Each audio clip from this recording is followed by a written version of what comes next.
To Jesus, hallelujah. प्रभु आप सबको आशीष दे। तो हम अभी वचन देखेंगे, विश्वास के साथ सुने वचन को और अपने जीवन में, अपने घर में, परिवारों में इस वचन को रिसीव करें। परमेश्वर आपके लिए अद्भुत अतिशयी क्रमों को प्रकट करेगा।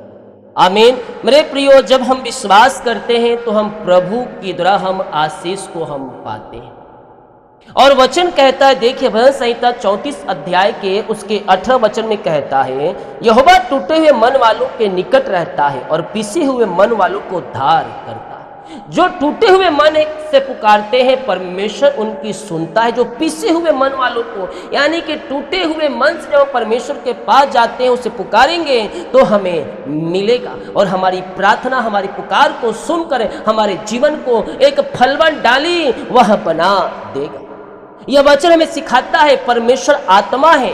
वह परमेश्वर हमारे सीमाओं से अधिक सोचता है।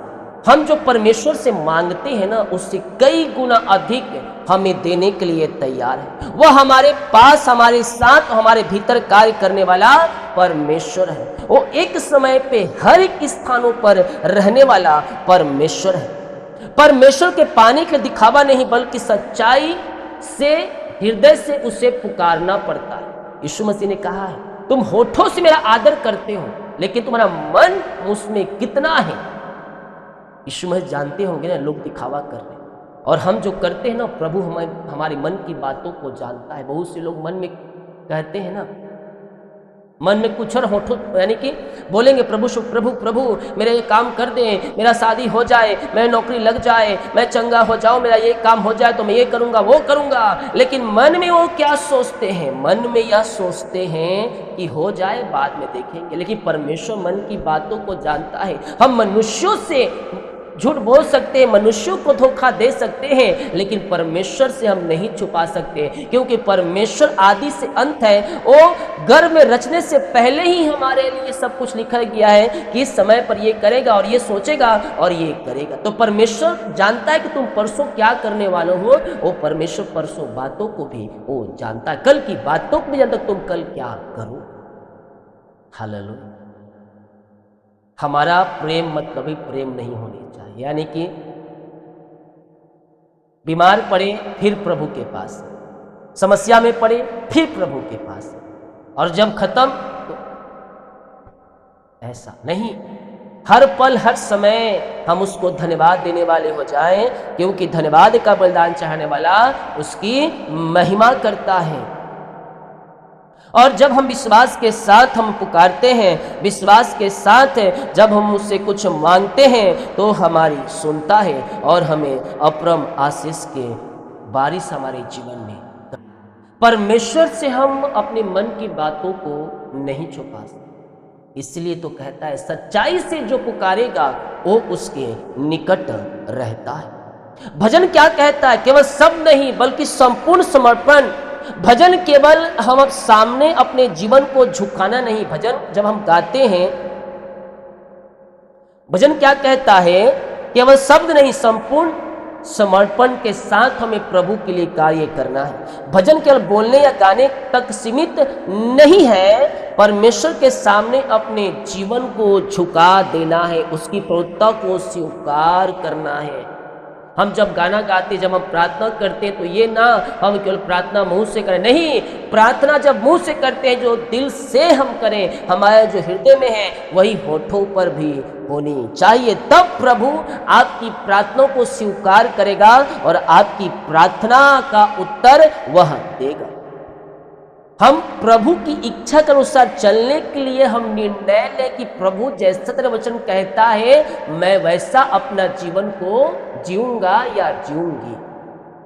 मेरे प्रिय भाइयों बहनों, खास करके भाइयों, परमेश्वर आपसे बातें कर रहा है। प्रभु के वचन के अनुसार चलो, प्रभु के पीछे चलो, उसके वचन को अपने हृदय पट्टिया पर लिख के रखो। परमेश्वर का आत्मा दिखा रहा है, जो भाई लोग हैं बहुत चिंता करते हैं, कल क्या होगा, परसों क्या होगा, सैलरी आएगी 10वां अंश दूंगा तो क्या होगा। शैतान कार्य करता 10वां अंश नहीं निकालने देता है। उस बंधन को तोड़ो और अपनी कमाई का 10वां अंश ईमानदारी के साथ प्रभु के कार्यों के निकालो। प्रभु तुम्हारे लिए झोंके खोलकर अपना आशीष की वर्षा करेगा और हर एक जरूरतों को परमेश्वर आपके जीवन में पूरा करेगा। समय समय पर आपको फलवंत करेगा और आपको एक फलवंत डाली परमेश्वर बना दे। हालेलुया। भजन संहिता 95 अध्याय के 6 वचन क्या कहता है? आओ हम झुक कर दंडवत करें और अपने कर्ता यहोवा के सम्मुख घुटने टेके। हम दिन में कितना बार घुटने टेकते हैं प्रभु के साथ? हम कितने बार प्रार्थना करते हैं? वचन कहता है हर पल हर समय हम मन में प्रभु को धन्यवाद दे और प्रार्थना करें। लेकिन हम कितना बार प्रार्थना करते हैं? कितने बार हम धन्यवाद देते हैं प्रभु को? मैं 3 टाइम प्रार्थना आपके लिए करता हूं, आप कितने टाइम ज्वाइन करते हैं? या जब मतलब पड़ती है, जब बीमार पड़ते, जो समस्या है तब ज्वाइन करते हैं? अगर ऐसा करते तो आपका प्रेम मतलबी प्रेम परमेश्वर के प्रति। हालेलुया।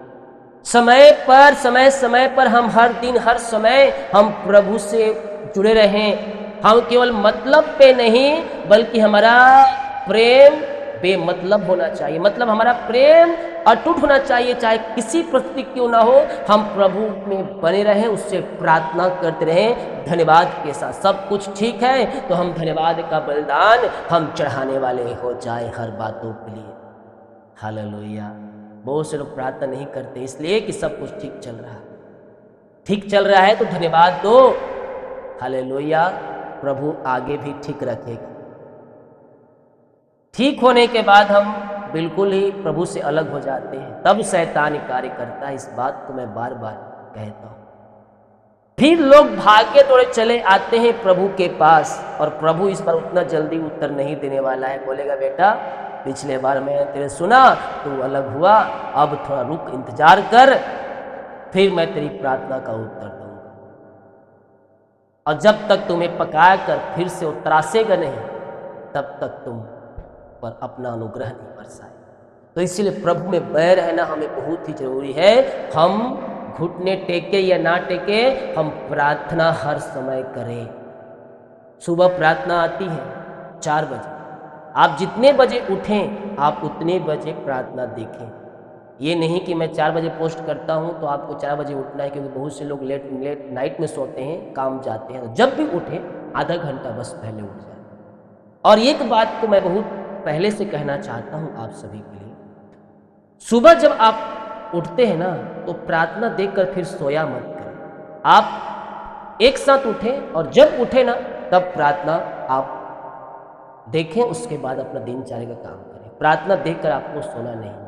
आप बस इतना कीजिएगा कि आप जितना बजे उठते ना आधा घंटा पहले बस उठ जाइएगा प्रार्थना देखने के। 7 बजे उठने वाले लोग 6:30 बजे उठे और 6:30 बजे उठने 6 बजे और 6 बजे उठने 5:30 बजे। आधा घंटा पहले उठना है आपको और प्रार्थना देखना है। प्रार्थना देखकर फिर नहीं सोना। हालेलुया। ये बात को ध्यान रखिए। तो वचन कहता आओ हम झुक कर दंडवत करें और अपने कर्ता यहोवा के सम्मुख घुटने टेकें। पहला शमूएल 15 अध्याय के 22 कहता है आज्ञा मानना बलिदान से और कान लगाना मेढ़ों की चर्बी से कहीं अच्छा है। पुराने जमाने में लोग क्या करते थे? बलि चढ़ाते थे अपनी मन्नतों को पूरा करने के लिए। लेकिन यह वचन क्या कहता है? बलिदान से अच्छा उसकी आज्ञा पर चल अच्छा है। तो अगर हम आज्ञा को मानेंगे, जैसा यीशु कहता है, जैसा वचन कहता है, वैसा हम जीवन जिएंगे तो स्वर्ग का परमेश्वर प्रसन्न हो जाएगा। हमें इन चीजों की आवश्यकता नहीं है, क्योंकि बाइबल कहती है धन्यवाद का बलिदान चढ़ाने वाला मेरी महिमा करता है। तो हम धन्यवाद का बलिदान चढ़ाएं और अपनी मन्नतों को हम पूरा करें। परमेश्वर ऐसे भजन से प्रसन्न होता है जो आज्ञाकारिता से भरा हो। परमेश्वर ऐसे लोगों से प्रसन्न होता है जो आज्ञाकारिता में जीवन जीता है, जो आज्ञाओं को पालन करते हुए वो मसीहत में जीवन जीता है। हालेलुया। यहां वचन कहता है, देखिए रोमियो के 8 अध्याय के 26 में, इसी रीति से आत्मा भी हमारी दुर्बलताओं में सहायता करता है। और इफिसियों 5 के 18 और 19 वचन है, आत्मा से परिपूर्ण होते जाओ और भजन स्तुति और आत्मिक गीत गाया करो। हालेलुया। यहां क्या कहता है? इसी रीति से आत्मा भी हमें दुर्बलताओं में सहायता करता है। आत्मा, पवित्र आत्मा हमें दुर्बलताओं में सहायता करता है। हमें नहीं पता कि प्रार्थना किस रीति से करना चाहिए, लेकिन जब आप प्रार्थना करने बैठेंगे, पवित्र आत्मा आपकी गाइड करेगा और आपके संग साथ रहकर आपकी प्रार्थना करने में आपकी अगुवाई करेगा। हालेलुया। जहां आत्मा की अगुवाई होती है वहां भजन में सामर्थ होती है, वहां प्रार्थना में सामर्थ होती है, वहां परमेश्वर अपनी आशीष से हर एक को परिपूर्ण करता है। यहां देखिए सच्चाई से आराधना करना, यहां क्या कहता है, देखिए सच्चाई से भजन करना, आराधना करने का मतलब होता है वचन के अनुसार जीवन जीना। सच्चाई से भजन करने का अर्थ ऐसा जीवन जो परमेश्वर के वचन से मेल खाता हो, परमेश्वर के वचन के अनुसार उसका जीवन हो। यदि हमारा जीवन और हमारा प्रार्थना, हमारे लाइफ परमेश्वर की आज्ञाकारिता के अनुसार चल रहा है, तो निश्चित तौर पर परमेश्वर आपको अपनी आशीष से भरपूर करेगा। जैसा कि यूहन्ना 17 अध्याय के इस तरह कहता है, सच्चाई से उन्हें पवित्र कर, तेरा वचन सत्य है। भजन संहिता 119 के 105, तेरा वचन मेरे पाँव के दीपक और मेरे मार्ग के लिए उजियार। हालेलुया। वचन, आज्ञा। जब हम वचन के अनुसार चलेंगे तो हम आज्ञा को पालन करेंगे। और वचन कहता है, तेरा वचन मेरे पाँव के लिए दीपक और मेरे मार्ग के लिए उजियार है। जब आप वचन की आज्ञाकारिता को पालन करते हुए जब आप आगे बढ़ेंगे ना, तो परमेश्वर आपको अपनी आशीष से भरपूर करेगा। जब जीवन वचन में चलता है तभी हमारी जीवन में प्रार्थना कार्य करता है और हमारे जीवन को फलवंत डाली बना देता है। परमेश्वर के वचन के अनुसार चलने वालों के जीवन में परमेश्वर अपरम आशीष की वर्षा करता है और उसके खत्ते को भरपूरी से भरकर उसके जीवन को आशीषित और ब्लेसिंग कर देता है। हालेलुया। वचन के अनुसार चलोगे तो प्रभु तुम्हें अपनी आशीष से भरेगा। यूहन्ना 4 अध्याय के 23 कहता है, पिता ऐसे भजन करने वालों को ढूंढता है जो आत्मा और सच्चाई से भजन करे। हालेलुया। परमेश्वर ऐसे लोगों से प्रसन्न होता है जो आत्मा और सच्चाई से आराधना करते। जैसे मैंने कहा शुरू में, हमारी मन की बातों को परमेश्वर जानता है, इसीलिए हम क्या करें, हम आत्मा और सच्चाई से उसकी आराधना करें, उसके पीछे चले, वचन पर मन करें, वचन के अनुसार चले। क्योंकि जब ये वचन आपके जीवन में आएगा ना, तो हर एक बंधन टूट जाएंगे, हर एक अंधकार की ताकतें, शैतान की चालें तहस नहस हो जाएगी। ये वचन जीवित है, ये वचन दोधाई तलवार से भी तेज है, ये वचन शत्रुओं के गढ़ को ढाने के लिए तैयार है, ये वचन आपके बिगड़े हुए हालात को बदलने के लिए तैयार है, ये वचन आपको निचले स्थानों से ऊपरी स्थानों पर ले आने के लिए तैयार है। ये वचन नया जीवन है, ये वचन नया आशीष है, ये नया वचन आपके जीवन में आशीष को भेजने वाला वचन है। हालेलुया। तो हम सच्चाई के साथ, ईमानदारी के साथ हम प्रभु से प्रार्थना करें, ये वचन हमारे जीवन में कार्य करेगा। यूहन्ना 4 अध्याय के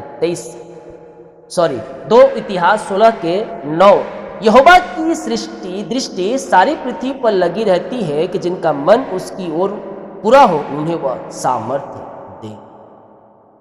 यहोवा की दृष्टि अपने भक्तजनों पर लगी रहती है, अपने लोगों पर लगी रहती है कि जो वचन के चलाए चल रहे हैं उसके जीवन में मैं जाकर कार्य करूं और उसके जीवन को मैं एक फलवंत डाली बना। हालेलुया। तो आज से जितने लोग वचन के चलाए चल रहे हैं, मेरा परमेश्वर उन सबों को अपनी आशीष से भरने जा रहा है, आपके हर एक कामों को सफल करने जा रहा है। आमीन।